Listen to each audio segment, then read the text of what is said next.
मधुसूदन ओझा जी के द्वारा बताए गए जो सिद्धांत हैं वो तत्तद हमारे प्राचीन शास्त्रों में वर्णित है, प्रच्छन्न रूप में है। और उस प्रच्छन्न सिद्धांत को वही प्रतिष्ठापित कर सकते हैं जो उनके मूल तत्व को, मर्म को जानते हैं। तो ऐसी स्थिति में हम लोग केवल एक प्रयास कर रहे हैं उनके ग्रंथों को धीरे धीरे समझने का, और क्रमिक इस तरह की विद्वत चर्चा के द्वारा जो अर्थ कहा जा रहा है, जो चीजें सामने रखी जा रही है, उस पर परस्पर विद्वानों का एक समूह उसकी व्याख्या करे, उसकी प्रामाणिकता को करे, और फिर उस निश्चित सिद्धांत को हम आगे समाज के सामने दें। इसी प्रसंग में आज का जो हमें विषय मिला है वो ऐतिहासिक सृष्टि कर्तृ प्रकरण है, जिसके कुछ अंश का प्रतिपद व्याख्यान के लिए कहा गया है, और जो निर्धारित समय है उस समय के आधार पर मैं प्रयास करता हूँ मूल विषय को लेने का। तो मैं एक बार विशेष रूप से इस कार्यक्रम में उपस्थित हमारे जो शोध छात्र हैं, अध्येता हैं, संस्कृत प्रेमी हैं, जो इतने संख्या में यहाँ जुड़े हुए हैं, सभी का अभिवादन करते हुए इस ग्रंथ के विषय में कुछ चर्चा कर रहा हूँ। देखिए, ग्रंथ का शीर्षक है ऐतिहासिक सृष्टि कर्तृ प्रकरण। अब ऐतिहासिक जो है इसका मतलब है इतिहास, और इतिहास से हमारा तात्पर्य क्या होता है। जब हम कभी बात करते हैं कि इतिहास पुराणाभ्याम वेदम समुपबृंहयेत, इतिहास और पुराणों के द्वारा वेद का समुपबृंहन, वेद के अर्थों का प्रतिपादन किया जाना चाहिए। ऐसी स्थिति में इतिहास और पुराण ये दो हमारे पास तथ्य हैं। तो पुराण के बारे में जो भी चर्चा की जाती है वो प्रसिद्ध ही है। इतिहास के बारे में दो चीजें आती है कि क्या आप उस ब्रह्म के द्वारा की गई जो सृष्टि प्रक्रिया है उस आदि परंपरा को लेकर के वहां से जानकारी प्राप्त करना चाहते हैं, अथवा भूतल पर मानव की जो सृष्टि है या प्राणियों की जो सृष्टि है उस सृष्टि के इतिहास को लेकर के चर्चा करना चाहते हैं। तो ओझा जी का जो मुझे लगता है कि मुख्य जो ध्येय है कि भारतीय इतिहास की जो प्राचीन परंपरा रही, जिसको आधुनिक वैज्ञानिकों ने बहुत निचले स्तर तक चिंतन करते हुए इसके काल को बहुत पीछे यदि ले जाते हैं तो 8000 वर्ष तक के पहले ले जाते हैं या जो भी है, लेकिन ये एक अनादि परंपरा से चलती आ रही है। तो उस परंपरा में भारतीय वेद पुराण इतिहास में क्या सिद्धांत है, उस सिद्धांत को लेकर के यहाँ विशेष रूप से प्रतिपादन करेंगे। यहाँ कुछ अवधेय बात आप ये ध्यान रखेंगे कि विशेष रूप से हम उस मानव की चर्चा करते हैं, उस देव की चर्चा करते हैं जिसके विभाग के द्वारा इस संसार की समस्त व्यवस्थाओं को संचालित किया गया। उसकी जो अवधारणाएं बनी वो देवता से लेकर के मनुष्य तक की पीढ़ी में कैसी अवधारणाएं आई और उसकी निरंतरता क्या है।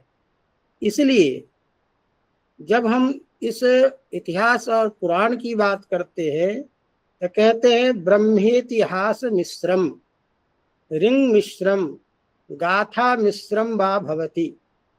इस निरुक्ति की के अनुसार ये जो ब्रह्म वध है या ब्रह्मोद्य है, ब्रह्मवद्यम, ब्रह्मोद्यम अर्थात ब्रह्म संबंधी जो चर्चा है, तो ब्रह्म के विषयक अंग के रूप में इतिहास, गाथा स्तुति आदि जो है ये हमारे पास परंपरागत सिद्धांत है। अब इस स्थिति में हम पुराण में भी देखते हैं कि राजाओं का वर्णन है, देवताओं का वर्णन है, उसकी वंश परंपरा का वर्णन है। उसी तरह से वर्णन हम इतिहास में भी देखते हैं कि जगह जगह इसकी वंश परंपरा ये है, इसका काल ये है। तो दोनों में अंतर क्या है? दोनों एक साथ जुड़ा हुआ सा दिखता है। इसीलिए सबसे पहले ओझा जी ने पुराण और इतिहास इस दोनों को स्पष्ट करते हैं हमारे सामने में कि आपको व्याख्या करने में दिक्कत ना हो, समझने में दिक्कत ना हो। इसीलिए विज्ञान वो इतिहास क्या है और पुराण क्या है इसको थोड़ा समझ लें।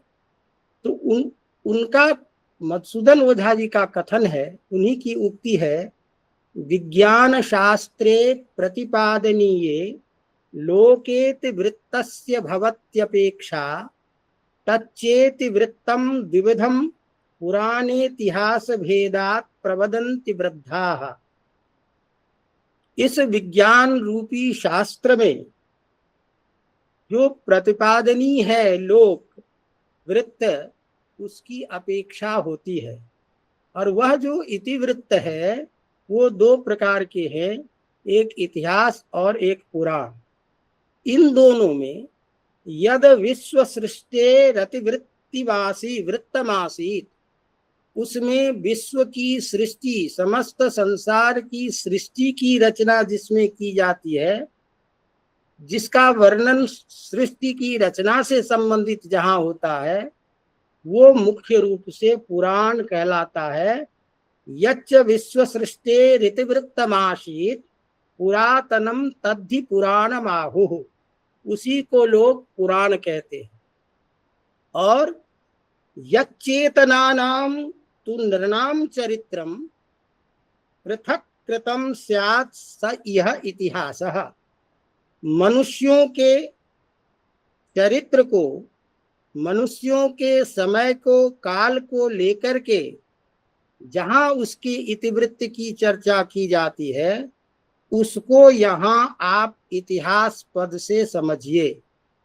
इसका मतलब ये है कि इस पृथ्वी पर मनुष्य के रूप में कब इसका प्रारंभ हुआ, मनुष्य का कब प्रादुर्भाव हुआ, मनुष्य की उत्पत्ति कैसे पृथ्वी पर हुई, पृथ्वी पर इसकी शासन व्यवस्था कैसे की गई, इन सारी बातों को ये इतिहास की इस सृष्टि प्रकरण में रख रहे हैं। इसीलिए प्रायः इसको संक्षिप्त रूप में कहा जाता है आख्यातम लोकवृत्तम इतिहासः अवंश वृत्ताद्युपवर्णितम सर्गवृत्तम पुराणम। चूंकि अब इसको यहाँ थोड़ा ये ध्यान रखना है कि वेद काल का जो इतिहास है और उसके लेखन काल का जो कार्य है, उस समय ब्राह्मण इत्यादि ग्रंथों में, आख्यानों में, इन सभी में बुद्धिपूर्वक समन्वय करके जब किया जावे, तभी उसका अलग अलग विभाग हमको मालूम हो सकता है।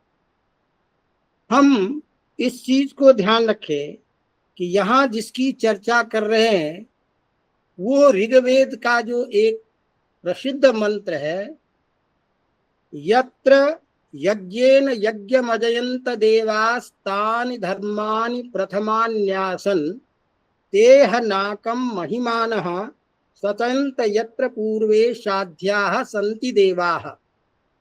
यत्र साध्याः सन्ति देवाः यज्ञम अजयन्त, अर्थात सिद्ध लोग, साध्य लोग जहां पर में इस प्रथम यज्ञीय विधान का प्रारंभ किया, यज्ञीय कार्य को, यज्ञ विज्ञान को इस भूमंडल पर प्रारंभ किया, वहां से इसकी कथानक प्रारंभ होती है। और इसका सूत्र इस मंत्र से ओझा जी कुछ द्योतित कर रहे हैं। तो इस तरह से इनका कहना है कि आदि ब्रह्म जो है पर ब्रह्म जो है वही ब्रह्म कालांतर में तत्तद युगादि में अलग अलग ब्रह्म के रूप में अपने स्वरूप को मानव के रूप में प्रकट करते हैं। वह मानव रूपी ब्रह्म जो है उस पदवाच्य से यहाँ सारी चर्चा चलेगी। क्योंकि मुझे ये कुछ आवश्यक चीजें लगी बताना कि प्रसंग को अच्छी तरह से समझने में हमें आसानी रहे। यहाँ ध्यान रखिए कि अभी वर्तमान में 28वां कलयुग चल रहा है, 27 चतुर्युगी बीत चुकी है। तो प्रथम जो त्रेता युग था उस त्रेता युग का यहाँ विज्ञान के रूप में, सुसभ्य समाज के रूप में, साध्य सिद्धों के द्वारा इसको एक व्यवस्थित रूप दिया गया। इस चीज को लेकर के यहाँ चल रहे हैं। तो वह जो समय था उसी को हम भारतीय इतिहास में सामाजिक मानवीय सभ्यता का प्रथम युग माना जाता है, जो अत्यंत उन्नत था। तो उसमें जो वेद प्रतिपादित यज्ञ विज्ञान है, उस सभ्यता के प्रारंभ करने वाले उस समय में जो समुदाय विशेष थे उसको यामगण कहा जाता था। और वो यामगण जो प्रसिद्ध हुए वो स्वयंभू मनवंतर के समय में माना गया। उसका समय स्वयंभू मनवंतर है, जिस काल में याम देवगण ने इस पृथ्वी पर मानव रूप में अवतरित हुए।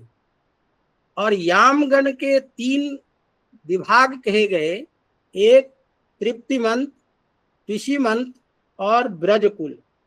इन 3 विभागों में विभक्त ये सभी श्राद्ध सिद्ध लोग जब बहुत दिनों तक कार्य किए, उसके बाद इसी में मणिजा नाम की जो गण है या जाति विशेष है वह पुरुष रूप में अवतरित होते हैं। और उस पुरुष रूप में अवतरित होने के बाद यहाँ से उस मणिजा नाम के जाति का जो उदय होता है, उस उदयकालीन कार्य को लेकर के यहाँ विभाग किया जाता है। उसी मणिजा नाम की जो जाति है उसके 4 स्वरूप थे।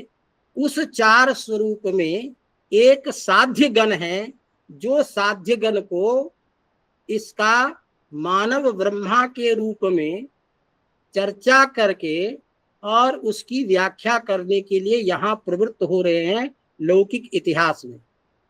इसीलिए इस प्रकरण का प्रारंभ करते हुए वो कहते हैं, भूयस्सु कालेषु गतेषु साध्येषु एको अति विद्वान पृथक बभूव। यहाँ से हमको पाठ्य बिंदु प्रारंभ हुआ है। भूयस्सु कालेषु गतेषु साध्येषु एकः अति विद्वान पृथक बभूव।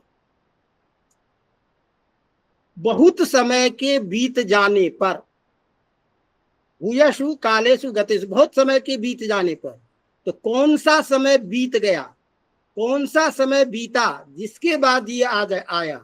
तो जैसे मैंने कहा कि चतुर्युग के प्रारंभ में प्रथम जो त्रेता युग का था जिसमें यामगण थे, उस काल में ये प्रारंभ हो करके यामगण के 4 विभागों की समाप्ति के बाद मणिजा नाम के जो 4 विभाग हुए, साध्यजन समुदाय, महाराजिक समुदाय, आभास्वर समुदाय और तुषित समुदाय, इन चारों में ही सामाजिक व्यवस्था के लिए ज्ञान की दृष्टि से जो ब्राह्मण, क्षत्रिय, वैश्य इत्यादि के रूप में ये विभक्त होकर के सामाजिक यज्ञ का संपादन किया करते थे। अब ये साध्य जन जो है ये 12 गणों में विभक्त हैं उस प्राचीन काल में। अब ये 12 जन यही एक सामाजिक संरचना की व्यवस्था करने वाले प्रथम कहे गए। तो उसी को कहते हैं। इस तरह से स्वयंभुव मन्वंतर इत्यादि में उन गणों के द्वारा कार्य करने के समय के बहुत अधिक बीत जाने पर जो साध्य गण थे, उसी साध्य गणों में एक अति विद्वान, तो उन्हीं साध्य जनों में एक स्वतः सृष्टि की उत्पत्ति के विषय में विचार परंपरा को जागृत करने वाले इसमें ये आए। अब साध्य गण में कौन सा प्रमाण, तो इसके लिए प्रमाण उपस्थापित करते हैं। तो जब मैंने प्रमाण को ढूंढा कि ये साध्य जन कौन है, इसके गण 12 कौन है, तो मुझे जो शास्त्र में मिला वो मैं बता रहा हूं। तो उसके लिए कहते हैं साध्यम अस्ति अस्य इति अर्षादिभ्य अच गण देवता विशेषः। ये निरुक्त का की व्याख्या है। सच द्वादश यथा भरतः साध्या द्वादश विख्याताः रुद्रश्चैकादश स्मृताः। ये साध्य गण 12 कहे गए हैं और रुद्र एकादश हैं, ये आचार्य भरत का कथन है और उसका नाम भी गिना रहे हैं। मनोमंता तथो प्राणो तथा प्राणो नरो अपानश्च वीर्यवान विनिर्भयो नयश्चैव दशो नारायणो वृषः प्रभुश्चेति समाख्याताः साध्या द्वादश पौर्विकाः। इस प्रकार पूर्व में सभ्यता पूर्ण भौतिक जगत में रहने वाले मनिजा मानवों में साध्य जाति के बहुत समय बीत जाने पर उसी साध्य वर्ग से एक अति विद्वान मानव, अब मानव को यहाँ ब्रह्मा के रूप में लीजिए, मानव ब्रह्मा जिन्होंने संपूर्ण कार्य यहाँ किया, पृथक सत्ता रखने वाला उद्भूत हुआ और उसी ब्रह्मा के द्वारा नीचे की पंक्ति में कह रहे हैं तस्य प्रभावाद अभवन नवस्य आरंभो युगस्येह समस्त पृथिव्याम। उसी अति विद्वान पृथक सत्ता रखने वाले जो साध्य गण में उत्पन्न हुए मानव ब्रह्मा, उसने ही इस नए युग का प्रारंभ किया। समस्त पृथिव्याम, समस्त पृथ्वी पर एक नए युग का प्रारंभ करने वाले वो हैं। इस प्रकार प्रथम जो मंत्र है, इसमें प्रथम जो कारिका है, इसमें सीधी सी बात आ गई कि साध्य एक गण विशेष हैं जो समाज के उन यज्ञेन यज्ञमय जंत देवास्तान धर्मान के द्वारा समाज में यज्ञादि की प्रतिष्ठा करने वाले, नियमादि की प्रतिष्ठा करने वाले जो थे, वह एक मानव ब्रह्मा ही है। अब वो मानव ब्रह्मा जो है वही क्या किया, सवेद सृष्टिम सच धर्म सृष्टिम सच प्रजा सृष्टिमलम विधाय सलोक सृष्टिम विदधे विधाता सृष्टेति विख्याति मगात् ततः सः। उसी वही मानव ब्रह्म अति विद्वान जो ब्रह्मा है, स वेद सृष्टिम सच धर्म सृष्टिम सच प्रजा सृष्टिम अलम संपूर्णमपि, वही वेद की सृष्टि, धर्म की सृष्टि, धर्म संबंधी नियम, इन सभी को बनाया, प्रजाओं की संरचना की और उसके बाद उस प्रजा के रहने के लिए सलोक सृष्टिम विदधे, लोगों के रहने के लिए विभिन्न लोकों का निर्माण किया। यह ध्यान रखिएगा, ये चर्चा मानव ब्रह्मा की बात चल रही है, आगे चल के सारी व्याख्या होगी। इसी ब्रह्मा ने मूल ब्रह्मा के स्वरूप को जानते हुए उसी ब्रह्म के रूप में, यह ब्रह्म उसी ब्रह्म से उद्भूत है और इस ब्रह्मा ने इस लोक सृष्टि को किया। एतावता जो पर ब्रह्म हैं वो पृथक हैं, इसको मान के चलिए, वो पृथक हैं जिसका अनुभव इस साध्य अति विद्वान ब्रह्म को हो रहा है और उन्होंने उस ब्रह्म के से अभिन्न होता हुआ इस संसार की व्यवस्था को चलाने के लिए इन्होंने ये रचना की। इसीलिए मानव ब्रह्म में इतिहास की यदि दृष्टि से हम देखते हैं तो इसकी प्राचीन सत्ता वेद विज्ञान के द्वारा इतने समय पूर्व की मानी जाती है, जिसकी स्थापना ये करने जा रहे हैं। उसी बात को दूसरी पंक्ति, दूसरे श्लोक में, दूसरी कारिका में ये कह रहे हैं, स अर्थात सएव साध्य साध्येषु एकः अति विद्वान पृथक सत्ता जस्य बभूव, जिसकी पृथक सत्ता हुई वही मानव ब्रह्म वेद की संरचना, धर्म की समस्त संरचना, प्रजाओं की समस्त संरचना विधाय उसकी संरचना करने के लिए, उन सबको रखने के लिए लोक सृष्टि विदधे, लोक सृष्टि का किया। और चूंकि लोक सृष्टि उन्होंने बनाया, समस्त चीजों की सृष्टि किए, इसीलिए ये भी विधाता सृष्टा इति विख्यातिम अगात स, इसीलिए इनको भी वही ब्रह्मा के नाम से जाना गया, ये भी ब्रह्मा कहलाने लगे। अर्थात ये मानव ब्रह्म जो है, जिसकी हम बात वेदव्यास इत्यादि के द्वारा आज के परिप्रेक्ष्य में समझने के लिए कह सकते हैं कि वेदव्यास ने वेद का विभाग किया, वेदों का समस्त ज्ञान इत्यादि चर्चा करेंगे। अब ये जो ब्रह्मा है, ये आदि ब्रह्म, उनसे पृथक भूत, उन आदि ब्रह्म के समस्त तत्व को जानने वाले, जो ये पृथक सत्ता रखने वाले जो मानव ब्रह्म है, वो क्या देखा? ब्रह्मेति शोपश्यद अशेष मूलम ब्रह्मेति विख्याति मगात् ततः सह ब्रह्मोद्यमप्येष विधाय नानोक्तवादि साध्यान व्यजयद विवादे। ब्रह्मेति सो अपश्यत अशेष मूलम, ये जो ब्रह्मा था उस अशेष ब्रह्म को, पर ब्रह्म को देखा, पर ब्रह्म को जाना, और उस पर ब्रह्म के स्वरूप को जान करके उसी ब्रह्म से अपने स्वयं ब्रह्म का रूप जानता हुआ ब्रह्मेति विख्यातमगात् ततः स, उसी ब्रह्म के कारण ये भी ब्रह्मा कहे जाने लगे। इन्होंने क्या किया? जिसकी चर्चा नासदीय सूक्ति में है कि उस ब्रह्म तत्व को एकमात्र परम ब्रह्म है, जिनके स्वरूप को न जान करके उन साध्य लोगों में, साध्य जनों में जो अलग अलग विद्वान थे, जिन्होंने परम ब्रह्म की सत्ता को अलग अलग रूप में स्वीकार करने के लिए अलग अलग रास्ते बताए। उदाहरण के तौर पर आप नासदीय शुद्ध में कहीं आपो वही प्राणा इत्यादि, आपको, किसी को अग्नि को, किसी को प्यास, अलग अलग चीज को माना। शास्त्रीय सिद्धांत में हम जब देखते हैं तो ब्रह्म की बात करते हैं तो कहते हैं ब्रह्म शुद्ध बुद्ध स्वभावः इत्युपनिषदाः।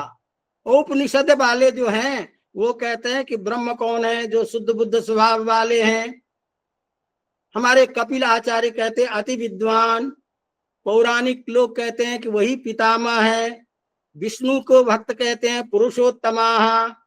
सौगतिक जो लोग हैं वो कहते हैं सर्वज्ञाः इत्यादि विभिन्न रूपों में ब्रह्म की व्याख्या करने वाले और विभिन्न उस ब्रह्म की प्राप्ति के सिद्धांत को बताने वाले अलग अलग जो आचार्य हुए, अलग अलग जो मत प्रतिष्ठापना होने लगी, उस मत प्रतिष्ठा का खंडन करने के लिए ब्रह्मोद्यम अर्थात ब्रह्म संबंधी चर्चा, ब्रह्म संबंधी जो जिज्ञासाएं थी, ब्रह्म संबंधी जो शास्त्रार्थ होते थे, उसको, इसको नानोक्तवादी साध्यान, अनेक प्रकार के सिद्धांतों को उपस्थित करने वाले जो सिद्धांत लोग, साध्य लोग थे, उनके उस विवाद को संपन्न करके एक ब्रह्म की स्थापना की बात की।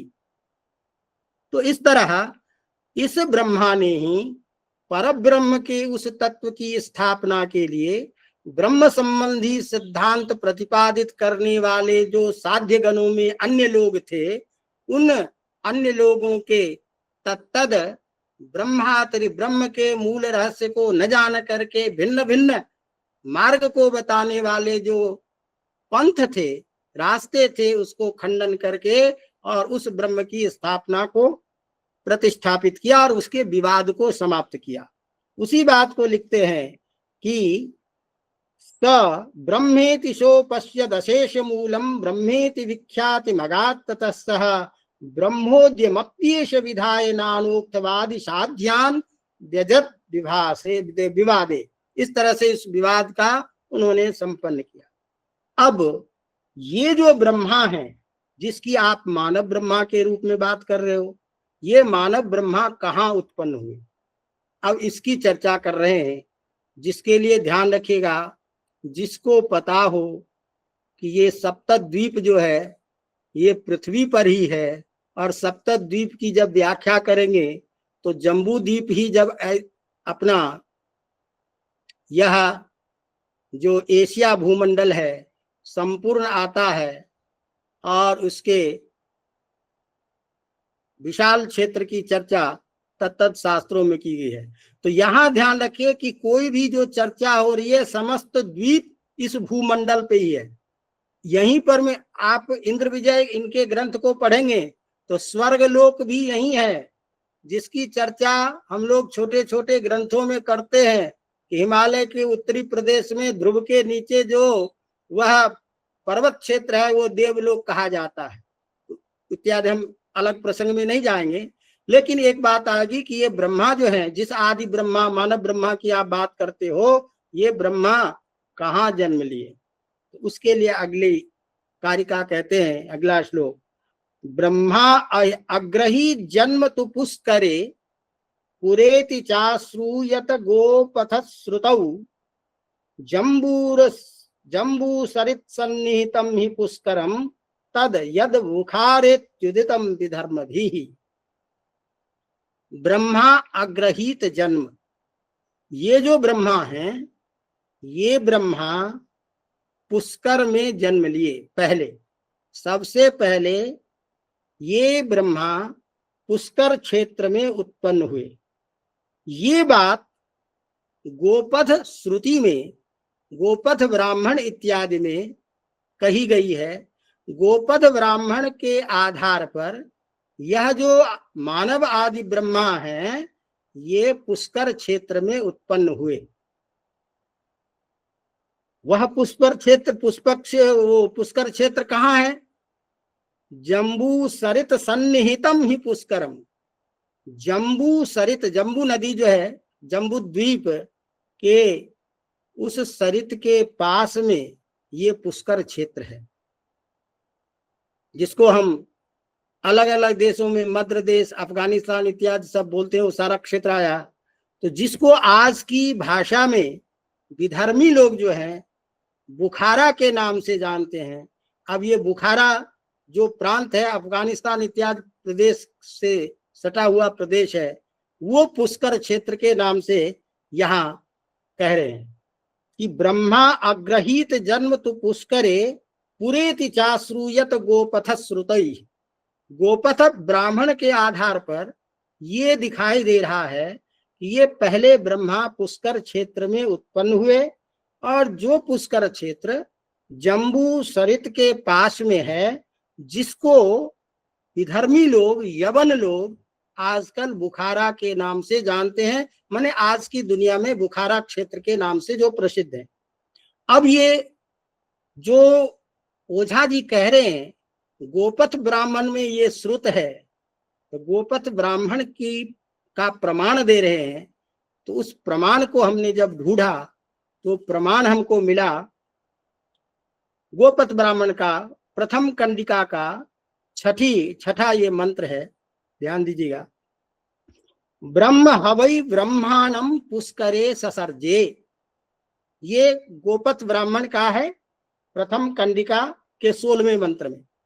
ब्रह्म हवै ब्रह्माणम पुष्करे ससर्जे सखलु ब्रह्मा सृष्टश्चिंताम आपेदे केनाहम एकेन अक्षरेण सर्वाख्यान लोकान सर्वांश वेदान सर्वांश देवान सर्वांश यज्ञान सर्वांश शब्दान सर्वांश विष्टि सर्वान् स्थावर जंगमानि अनुभवेयम इति स ब्रह्मचर्यम आचरेत्।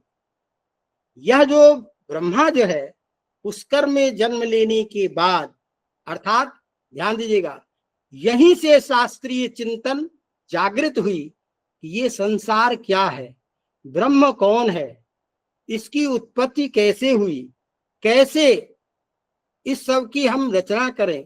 तो एक अक्षर के द्वारा ये स्थावर जंगम बना हुआ है, वह ब्रह्म क्या है, इसका अनुभव हमको कैसे हो, इस तरह का ध्यान करके वह साध्य अति विद्वान पृथक हुआ जो ब्रह्माम रूप मानव है, उसने सोच के ब्रह्मचर्य का अध्ययन किया, अर्थात उस ब्रह्म का ध्यान किया।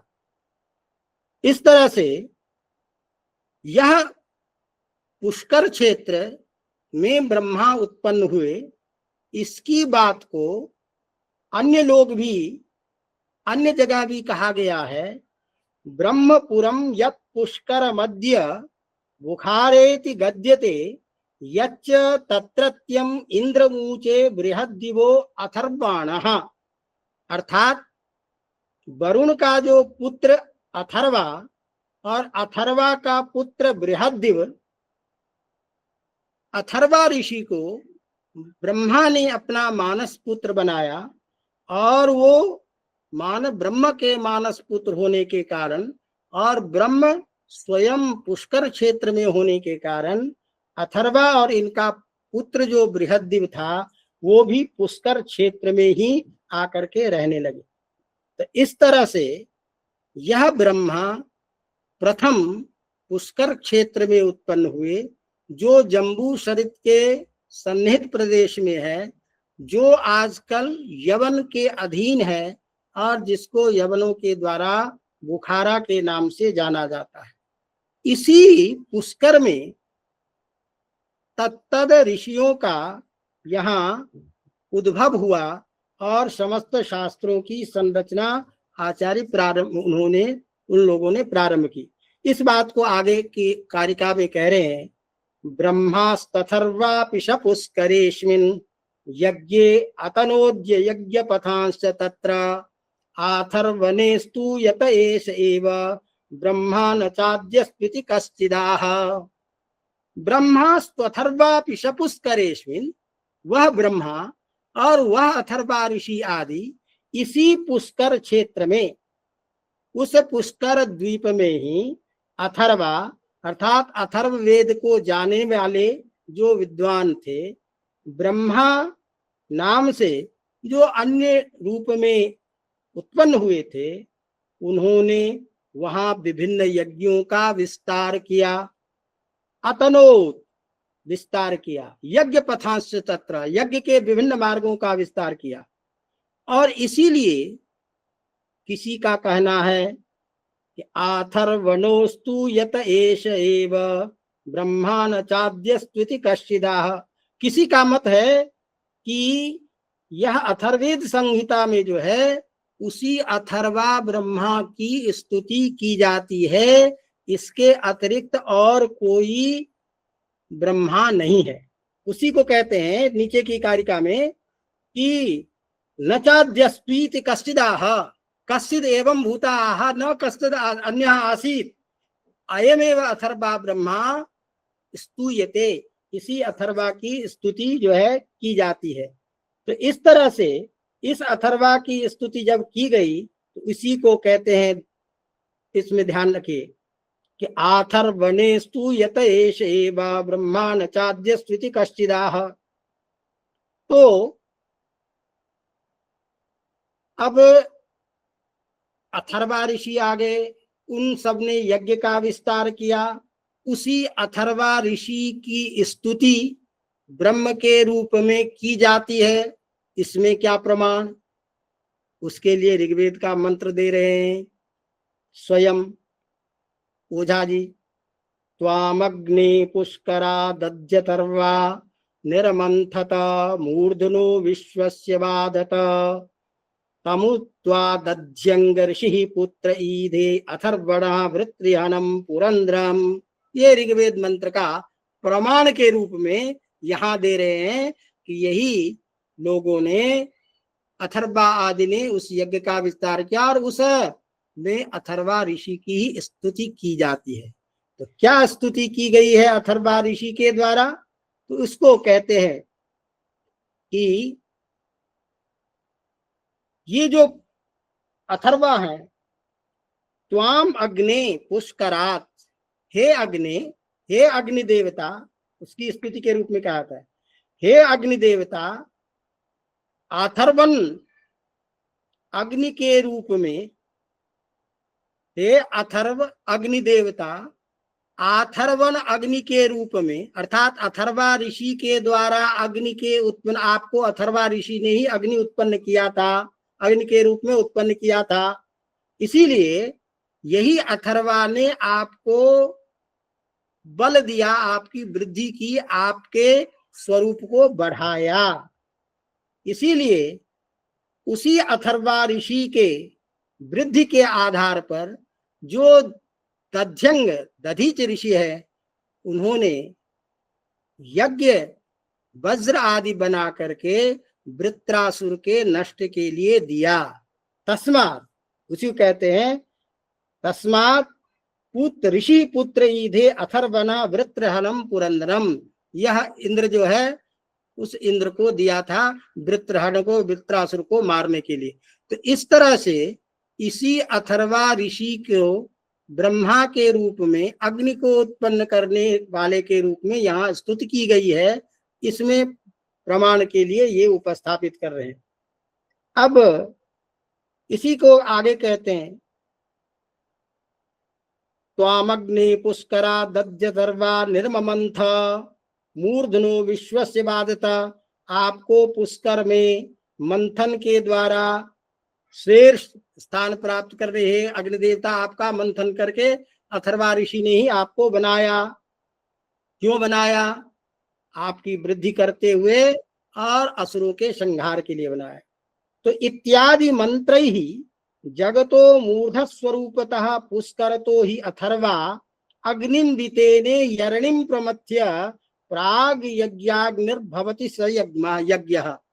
इसी अथर्वा ऋषि के द्वारा जो उत्पन्न यज्ञ है, अग्नि है, उसी अग्नि से प्रथम यज्ञ का प्रारंभ हुआ और उसी अथर्वा ऋषि के द्वारा उत्पन्न अग्नि के माध्यम से समस्त यज्ञादि कार्य किए गए। तो उसी का इत्यादि मंत्र ही जगतो से मूर्ध स्वरूप पुष्करतो यथर्वा अग्निम दितेने, अग्नि का विस्तार किया, यरणिम प्रमथ्य, अग्नि में मंथन करके प्राग, वही यज्ञ अग्नि के रूप में आज तक प्रचलित है।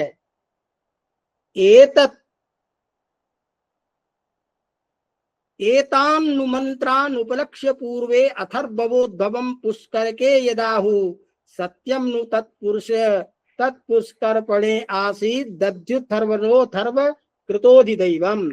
तो इस तरह से इस मंत्र के द्वारा ये कह रहे हैं कि देखिए, इस मंत्र के आधार पर यह ऋषि अथर्वा ने इसी पुष्कर क्षेत्र में यज्ञादि का, अग्नि का आविष्कार करके यज्ञादि को बढ़ाया। और यही यज्ञ जो है आदिदैविक रूप में अग्नि शब्द का, अग्नि के उत्पन्न किए जाने के कारण पुष्कर में प्रसिद्ध हुआ और पुष्कर पर्ण के रूप में विख्यातित हुआ।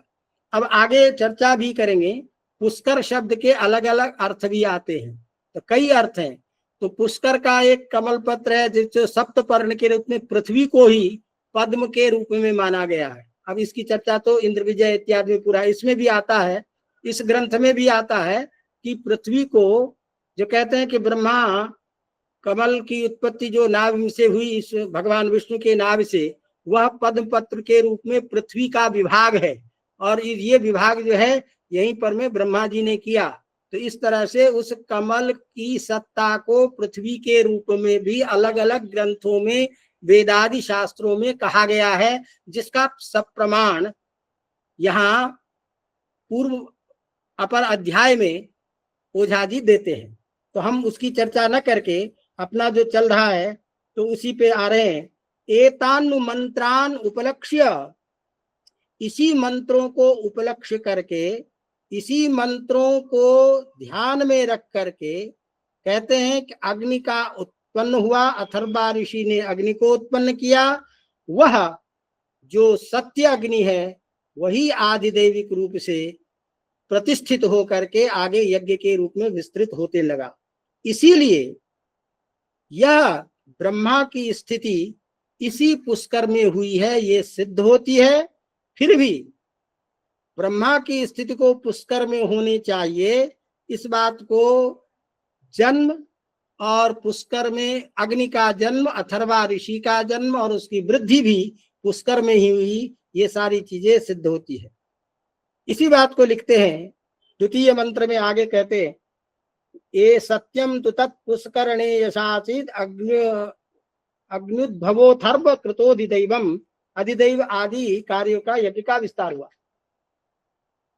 तथाप्यथर्वा यदि पुष्करे भूत स्यात् ब्रह्मणोपि स्थितिरत्र तर्हि पिता ब्रह्मा पिता थर्वण एषा आसीत् गृह्यम च जन्मास्य च तत्र सिद्धम। तो इन सारे प्रमाणों से ये सिद्ध हुआ कि ब्रह्मा जी इसी पुष्कर क्षेत्र में जन्म हुए, अथर्वा आदि जो ऋषि है वो इसी पुष्कर क्षेत्र में अग्नि का उत्पन्न करके अग्नि आदि का विस्तार किया। तो ब्रह्मा की भी स्थिति यही मानी जाती है और अथर्वा आदि की भी स्थिति यही पुष्कर क्षेत्र में सिद्ध होता है। ब्रह्मा देवानां प्रथमा संबभूव विश्वस्य कर्ता भुवनस्य गोप्ता स ब्रह्म विद्यां सर्व विद्यां प्रतिष्ठां अथर्वाय ज्येष्ठ पुत्राय प्राह। वह जो आदि ब्रह्म था, मानव ब्रह्म, देवानां प्रथमः संबभूव, देवताओं में पहला हुआ, वही विश्व के सर्जन करने वाले बने, विश्व के रक्षक बने। ब्रह्म विद्याम, उसी ब्रह्मा ने समस्त विद्याओं को, ब्रह्म विद्याओं को, सर्व विद्याम प्रतिष्ठाम, सारी विद्याओं को प्रतिष्ठित किया। अथर्वाय, अथर्वा के लिए, ज्येष्ठ पुत्राय, ज्येष्ठ पुत्र के रूप में, मानस रूप में जिसको स्वीकार किए थे उस अथर्वा ऋषि को इसका ज्ञान। अथर्वणे याम प्रवदेत ब्रह्मा अथर्वाताम पुरोवाच अंगिरे ब्रह्म विद्याम स भारद्वाजाय सत्यवाहाय ग्राह भारद्वाजो अंगिरशे परावरम। फिर ब्रह्मा के द्वारा अथर्वा ऋषि को वह ज्ञान, अथर्वा ऋषि ने उसको, उस ब्रह्म विद्या का ज्ञान अंगिरा को दिया, अंगिरा ऋषि ने उस ब्रह्म विद्या का ज्ञान भरद्वाज को दिया और भरद्वाज सत्यवाह को, और भारद्वाज के द्वारा पुनः आगे की सृष्टि प्रक्रिया में ऋषियों को ये ज्ञान दिया गया। इस प्रकार भारतीय इतिहास में मानव उत्पत्ति की बात, देव की मानव रूप में पृथ्वी पर अवतरण की कथानक को इतिहास की पहली सीढ़ी के रूप में मानते हैं, जिसको ये कहते हैं कि मानव का देव रूप में इस पृथ्वी पर अवतार और उनके द्वारा यहीं पर में ये यज्ञाधिकारी समस्त कार्य किए गए हैं। और जो ब्रह्मा पुष्कर क्षेत्र में जन्म लिए, यही अथर्वा इत्यादि ऋषि था, और यही, और ये सब बातें किसने की, वही साध्य जन। तो यह तृतीय जो है युग, अब इसको दूसरी भाषा में अन्यत्र ये भी कहा गया है, जिसको आज के परिप्रेक्ष्य में वैज्ञानिक लोग जो इतिहास की बात सिद्ध करते हैं कि आदि काल में मानव जो था वो जंगली था, उसको किसी चीज का ज्ञान नहीं था। फिर बाद में धीरे धीरे ज्ञान होता गया तो वो परिष्कृत हुआ, अग्नि की उत्पत्ति हुई, फिर जलाना सीख गया, फिर जंगल के जानवरों को पका करके खाया करता था, फिर वस्त्रादि की उत्पत्ति हुई। ये सब सारी जो चीजें आज के परिप्रेक्ष्य में, आज के आधुनिक इतिहास में कहते हैं, ये मधुसूदन ओझा जी मानव सृष्टि के रूप में उसी को सत्यलोक, त्रेतालोक, द्वापर और कलयुग के रूप में, मनुष्य के रूप में स्थापित करते हुए ये इस बात में कुछ समर्थन करते हैं कि सत्यलोक जो सत्य युग है, उस सत्य युग में वस्तुतः इस तरह। अब उस सत्य युग को आपके दिमाग में जो प्रसिद्ध सत्य युग है, जिसमें सत्य एवं धर्म, वहां परिष्कृत वह और दिव्य ज्ञान का द्योतक है, उससे इसमें हमको कुछ भिन्नता दिखाई दी। क्योंकि ये यद्यपि ये कह रहे हैं कि साध्य गण देवता लोग त्रेता युग में हुए, तो यज्ञ विस्तार तो त्रेता युग में हुआ। ध्यान रखिएगा, यह त्रेता युग उस प्रथम कल्पना के द्वारा तत्तद युगों में, कल्पों में अलग अलग हुआ, तो लेकिन उस युग में मानव की सृष्टि पृथ्वी पर हुई थी देवता में, इसीलिए इतिहास का काल यहाँ से माना जाना चाहिए। और ये उचित है, हमारे भारतीय विज्ञान में ये मधुसूदन ओझा जी का कथन है। आप दूसरी बात यहाँ दूसरे प्रसंग में कह रहे हैं, प्राग ज्योतिष पुरे ब्रह्मणो अवस्थानम। इस ब्रह्मा का जो अवस्थान आश्रय स्थान था वो प्राग ज्योतिषपुर था। अब ध्यान दीजिएगा, प्राग ज्योतिषपुर ये एक विशेष नाम है, वैदिक नाम। तो इसको आज की भाषा में दूसरे नाम से कहे जाते हैं। और ये सारा का क्षेत्र वही आजकल यवन प्रदेश में है, इसको ध्यान में रखिएगा। तो वो कहाँ था, तो यहाँ उसका वर्णन करते कहते, ध्रुवादधस्तात् पृथ्वी प्रदेशः सुमेरुरित्थं प्रतिपत्तिलोकाः ब्रह्मा विजिद्भात् अधरः प्रदेशः सुमेरुरासीत् पुरा युगेशः। ध्रुव नक्षत्र, ये ध्यान रखिए, ध्रुव तारा ध्रुव नक्षत्र। तो अभी कलयुग में चलने वाला जो ध्रुव की नक्षत्र ध्रुव तारा की जो सत्ता है वो दूसरे स्थान पर है। प्रारंभ में था तो ध्रुव का मतलब स्थिर तो है, लेकिन ध्रुव का जैसे वेद मंत्र के अनुसार तेह नाकम महिमानः, तो नाक रूप स्थान है स्वर्ग विशेष का, जो ध्रुव क्षेत्र माना जाता था। और वहीं पर में देवता लोग सचयंत यज्ञ का कार्य इत्यादि करते थे, तो वहां ध्रुव स्थान अलग माना। इसी तरह से यह जो ध्रुव क्षेत्र है ध्रुव तारा, जिसकी सत्ता अभी जहां स्थित है वो कहाँ है, उसका वर्णन किस रूप में है, उसको बताते हुए कहते हैं, ध्रुवाद अधस्तात्, ध्रुव नक्षत्र तारा विशेष के नीचे का जो पृथ्वी प्रदेश था है, जो कहाँ है, जिसके नीचे का प्रदेश कौन सा है, सुमेरुरित्थम प्रतिपत्ति लोका, जिसको सुमेरु पर्वत के नाम से जानते हैं। लोका सुमेरु इत्थम प्रतिपत्ति ही, लोगों का को जो ज्ञान है कि ध्रुव प्रदेश के नीचे वह सुमेरु प्रदेश है, ध्रुव नक्षत्र। इसका मतलब वहीं से ब्रह्मा की समस्त प्रक्रिया चालू होती, ब्रह्मा के समस्त कार्य संचालन वहीं से होता है। उसी में कहते हैं ब्रह्मा भी अभिजित भात अधरः, उसी ब्रह्मा ने अभिजित नक्षत्र विशेष के अधर प्रदेश में, नक्षत्र विशेष के अधर प्रदेश में पुरा युगे सुमेरु राशित, पहले जमाने में वह अभिजित नक्षत्र के नीचे सुमेरु पर्वत था।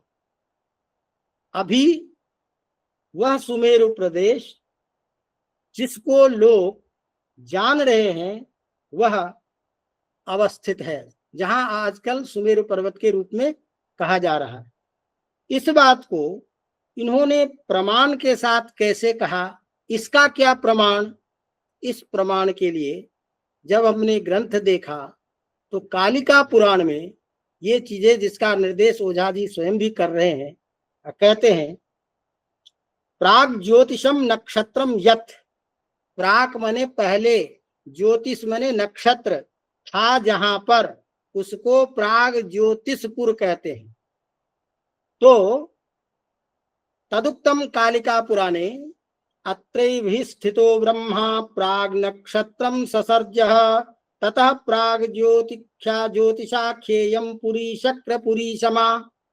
पहले यहीं पर में ब्रह्मा जी रह करके प्राग नक्षत्रम ससर्ज, ब्रह्मा जी ने नक्षत्रों की संरचना की। इसी जगह रह करके ब्रह्मा जी ने समस्त नक्षत्रों की रचना की। इसीलिए प्राग ज्योतिषाख्य इयम, प्राग ज्योतिषाख्य नाम से यह पुरी जानी जाती है, जो पुरी शक्रपुरी समाह, शक्रपुरी इंद्रपुरी के समान सुंदर और व्यवस्थित है। अब इस को ध्यान में रख करके यदि इस पर्वत प्रदेश इत्यादि के बारे में यदि देखते हैं तो कहते हैं कि महाभारत में राजा नरकासुर का श्री कृष्ण वध किए जाने की कथा इसी प्राग ज्योतिषपुर के द्वारा से संबद्ध है। रामायण के अनुसार भी कुश के पुत्र अमूर्तराज ने यहाँ की राजधानी प्राग ज्योतिषपुर को ही अपनी राजधानी बसाया था।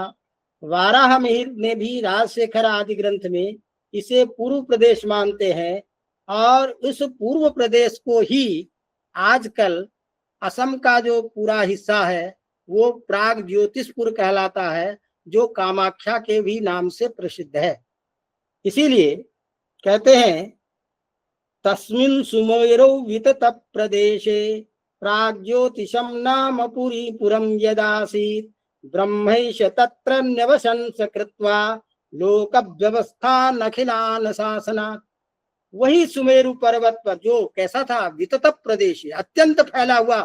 अब इस सुमेरु पर्वत की जब आप चर्चा करेंगे, देखेंगे शास्त्रों में, तो इसके ऊपर का हिस्सा, नीचे का हिस्सा, ये जो वर्णन है, ये वर्णन अति विचित्र है, जिसको आज की भाषा में यदि देखें तो थोड़ा सा अटपटा लगता है, लेकिन इसके नापने वाले लोग जो हैं वो नाप सकते हैं। तो कहते हैं कि सुमेर पर्वत जो स्थित है, इसकी ग्रंथ में जो लिखा हुआ है वही बोल रहा हूं, मैं कुछ नहीं बोल रहा हूं, ध्यान रखिएगा। नात्र किमपि मत वचनम शास्त्रे यल्लिखितम अस्ति तदेव वच्मि। तो कहते हैं सुमेर पर्वत जो है, इसकी ऊंचाई जो है 84,000 योजन है।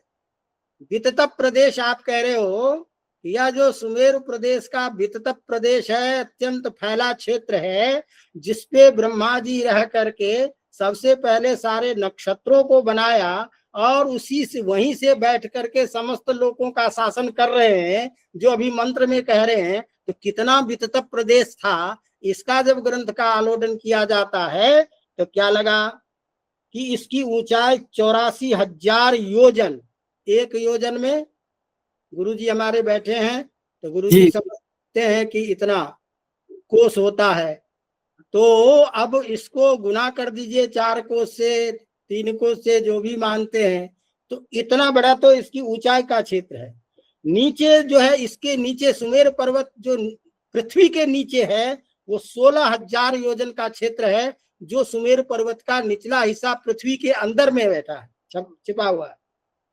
ऊपरी इसका जो बाहरी जो तल है वो 32,000 योजन है, और इसकी जो साइड की जो स्थिति है वो 16,000 योजन है।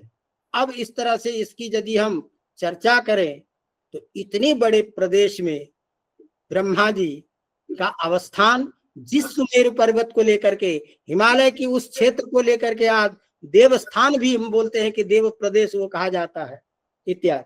तो इस तरह से अब शर्मा जी को भी सुनना है को, तो चलिए हाँ, तो बस मैं इसको इसी श्लोक के साथ में बस समापन करता हूँ। ये अच्छा किया कि आपने कह दिया, क्योंकि किताब की आपने पंक्ति दे दी है सामने, उस पंक्ति के आधार पर तो ये प्रसंग समाप्त हुआ कि तस्मिन् सुमेरौ वितत प्रदेशे प्राग्ज्योतिषं नाम पुरं यदासीत् ब्रह्मैष तत्र नवसन।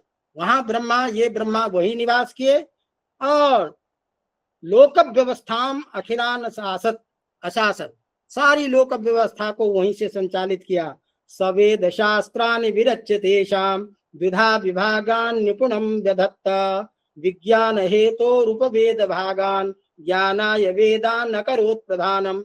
वही उन्होंने रह करके वेद शास्त्रों की रचना की।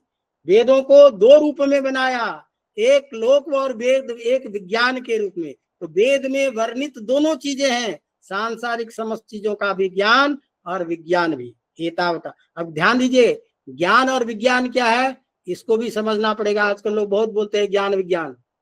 मोक्ष धीर ज्ञानम, मोक्ष संबंधी जो ज्ञान है उसको भारतीय परंपरा में ज्ञान कहा जाता है।